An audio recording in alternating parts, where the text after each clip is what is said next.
Assalamualaikum warahmatullahi wabarakatuh. Perkenalkan, nama saya Rea Azizulfa. Saya dari kelas 3A. Di sini saya akan menyampaikan artikel yang telah saya buat untuk mata kuliah epidemiologi penyakit menular. Di sini saya memilih salah satu kasus, yaitu kasus penyakit menular dengan media waterborne diseases, yaitu kasus tifoid atau demam tifoid yang sering biasa disebut dengan tifus yang ada di Denpasar. Di sini kita akan membahas definisi waterborne diseases sendiri itu apa. 2. Kita akan membahas contoh kasus dan penularannya. Yang ketiga, kita akan membahas tentang faktor risiko dan distribusi frekuensinya. Yang keempat, kita akan membahas upaya pengendalian dan kebijakan nasional terkait program pengendalian demam tifoid itu sendiri. Langsung saja kita masuk ke definisi. Definisi penyakit menular adalah infeksi yang disebabkan oleh mikroorganisme seperti virus, bakteri, jamur, dan parasit. Ciri khas penyakit menular adalah dapat berpindah dari satu individu ke individu lainnya. Media penularan penyakit menular ada 4 cara, yaitu 1. Secara langsung, 2. Melalui udara, 3. Melalui air, 4. Melalui binatang vektor. Penyakit-penyakit yang ditularkan melalui air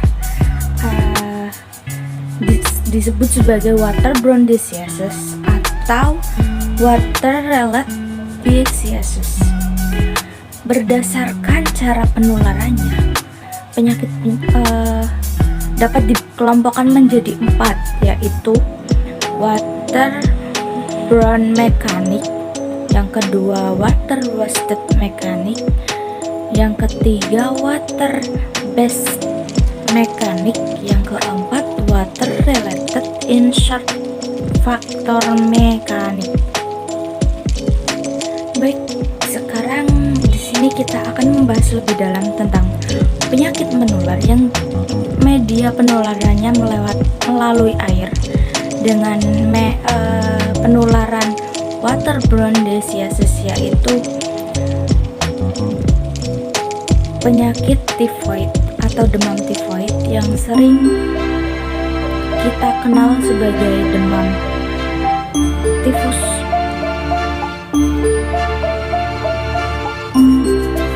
Demam tifoid atau demam yang sering dikenal sebagai tifus atau tifus merupakan penyakit akut yang disebabkan oleh bakteri Salmonella typhi. Bakteri ini biasanya ditemukan di air dan di makanan atau minuman yang sudah terkontaminasi. Selain itu, bakteri juga bisa ditularkan dari orang yang terinfeksi. Cara penularan demam tifoid bisa menyerang saat kuman tersebut masuk melalui makanan atau minuman, sehingga terjadi infeksi di saluran pencernaan, yaitu usus halus, dan melalui peredaran darah kuman sampai ke organ-organ tubuh tertentu, terutama hati dan limpa. Berikutnya yaitu faktor risiko. Beberapa faktor risiko yang diduga dapat mempengaruhi keadaan kejadian demam tifoid,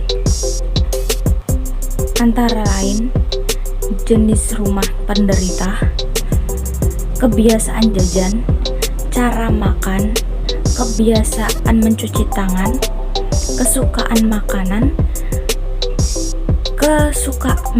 kesukaan makan makanan mentah, kebiasaan minum air isi ulang, kebiasaan memakai jamban dan saniter. Ya, selanjutnya kita membahas distribusi frekuensi. Penyakit ini menduduki urutan kedua dan Dari 10 penyakit terbanyak pasien rawat inap di rumah sakit Indonesia pada tahun 2008, di mana banyak ditemukan pada kelompok umur anak dan remaja. Didapat sampel pasien demam tifoid di RSUP Sanglah pada tahun 2014 sebanyak 131 orang maksudnya. Berikut dapat kita amati tabel di atas, yaitu tabel penggolongan, di mana demam tifoid sering menyerang pada laki-laki ya.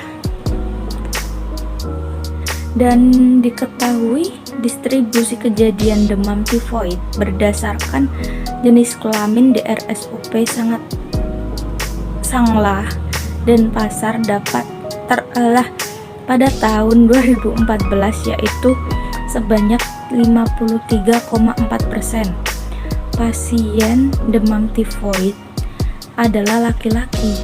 Dalam hal ini, pasien laki-laki lebih banyak 1,15 kali daripada pasien perempuan. Berikut adalah tabel menurut umur. Diketahui distribusi kejadian demam tifoid di RSUP Sanglah tahun 2014 berdasarkan umur, yaitu pasien demam tifoid paling banyak adalah dari kelompok umur 11 sampai 25 tahun dengan presentase 55,7%, dan paling sedikit adalah kelompok umur 0 sampai 10 tahun dan lebih dari 45 tahun dengan presentasi yang sama, yaitu 12,2%. Dari penelitian ini didapatkan umur termuda adalah 1 tahun sebanyak 2 orang dan umur tertua adalah 79 tahun sebanyak 1 orang, di mana umur terbanyak adalah 24,3 tahun. Selanjutnya, distribusi pasien demam tifoid berdasarkan tempat tinggal, yaitu asal daerah atau tempat tinggal pasien demam tifoid di RSUP Sanglah paling banyak dari Denpasar dengan presentase 58%. Kemudian diikuti oleh Badung dengan presentase 16,8%. Selanjutnya, diketahui distribusi pasien demam tifoid berdasarkan pekerjaan, yaitu jenis pekerjaan pasien demam tifoid di RSUP Sanglah paling banyak, yaitu sebagai pelajar dan dengan presentasi 48,1%. Kemudian diikuti oleh pegawai swasta dengan presentase 34,4%. Selanjutnya yaitu pengendalian. Kegiatan pengendalian tifoid di Indonesia. 1. Review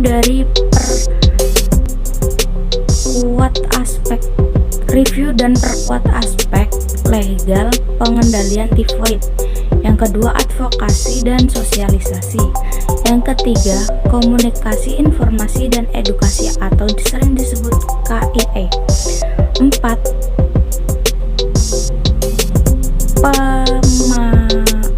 Penemuan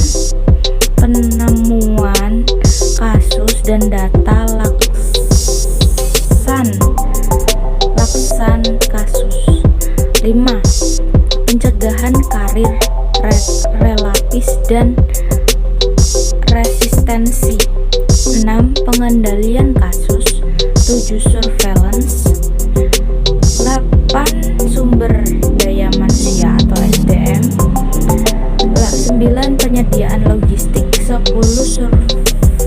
Supervisi dan bimbingan teknis. 11. Monitoring dan evaluasi. 12. pembiayaan.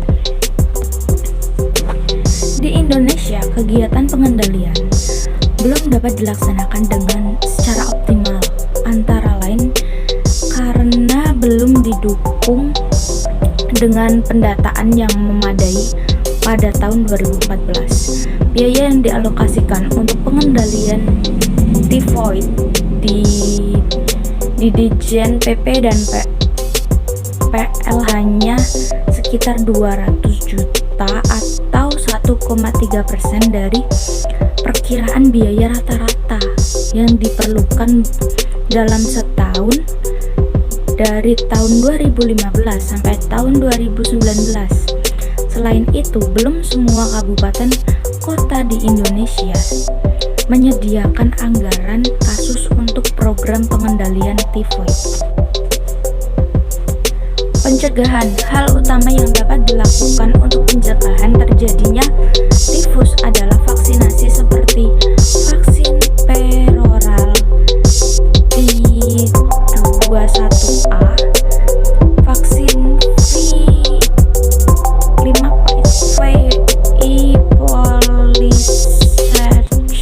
itulah gak bisa bahasa Inggrisnya, dan vaksin V-Conjung. Selain itu, jangan lupa untuk memperhatikan kebersihan pribadi dan lingkungan, terutama pada makanan dan minuman yang akan dikonsumsi. Ya, yang terakhir yaitu kesimpulan. Dapat disimpulkan, demam tifoid atau sering disebut dengan tifus salah satu penyakit yang disebabkan oleh bakteri Salmonella typhi yang biasa ditemukan di air atau makanan yang sudah terkontaminasi. Demam tifoid atau demam tifus sering menyerang anak-anak dan remaja yang belum memiliki kekebalan tubuh yang kuat.